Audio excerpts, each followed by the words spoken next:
আৰু শ্ৰদ্ধাৰ বাপ বান্ধৱ সমস্ত আৰু অতিকৈ আদৰৰ মোৰ মৰমৰ যুৱক যুৱতীসকল আৰু কণ কণ শিশুসকল, সৰ্বপ্ৰথমতে মই আপোনালোক সবকে মোৰ ভক্তি ভৰা সেৱা নিবেদন কৰিছোঁ। কৃষ্ণ, আজি বক্তৃতাৰ বিষয়ে প্ৰদান কৰিবলগীয়া শীৰ্ষটি হৈছে শুদ্ধ সত্য সমাজ ব্যৱস্থা মাতৃসকলৰ ভূমিকা।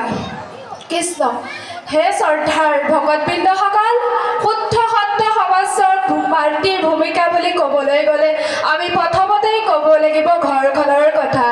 এগৰাকী মহিলাই সেই ঘৰখনৰ পৰা আৰম্ভ কৰে এক শুদ্ধ সত্য অধিকাৰ।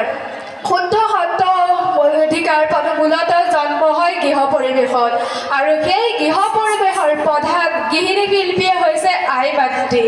এখন সুস্থ সমাজ গঠন হ'বলৈ হ'লে সেই দেশখনৰ বা সেই ঘৰখনৰ আই মাতৃগৰাকী সুশিক্ষিত, চৰিত্ৰবান, আদৰ্শৱান আৰু সময়তে সকলো সিদ্ধান্ত ল'ব পৰা এগৰাকী মহিলা হ'ব লাগিব, যিহেতু সমাজ ব্যৱস্থা আই মাতৃৰ পৰাই আৰম্ভ হয়।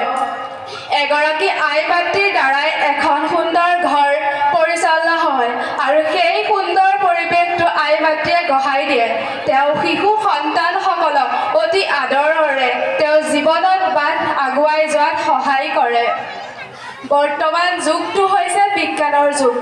এই যুগটোত কিছুমান নেতিবাচক প্ৰভাৱ শিশু বা সন্তানৰ গাত পৰিব পাৰে। সেই দিশটোৰ পৰা মাতৃসকলে কেনেকৈ তেওঁ সন্তানটিক কিছুমান নেতিবাচক দিশৰ পৰা আঁতৰাই আনি সঠিক দিশত কেনেকৈ নিব পাৰি, তাৰ বাবে মাতৃগৰাকী এক গুৰুত্বপূৰ্ণ দায়িত্ব থাকে। শুদ্ধ সত্য সমাজ ব্যৱস্থাত গঢ়ি তোলাত মাতৃগৰাকীৰ যথেষ্ট অৰিহণা আছে।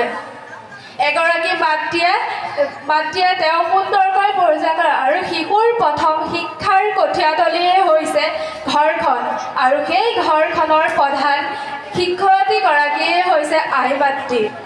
আৰু শিশুটিয়ে সেই আই মাতৃৰ পৰাই তেওঁ শিক্ষা গ্ৰহণ কৰে, আদিবাদ গ্ৰহণ কৰে।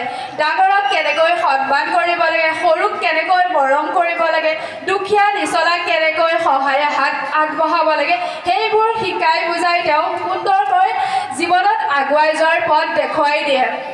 আমি এই যুগত আমাৰ সন্তানসকল বা কিছুমান ল'ৰা ছোৱালী আমি বেয়া পথে যোৱা দেখিবলৈ পোৱা যায়। সেই দিশটোৰ পৰা মাতৃসকলে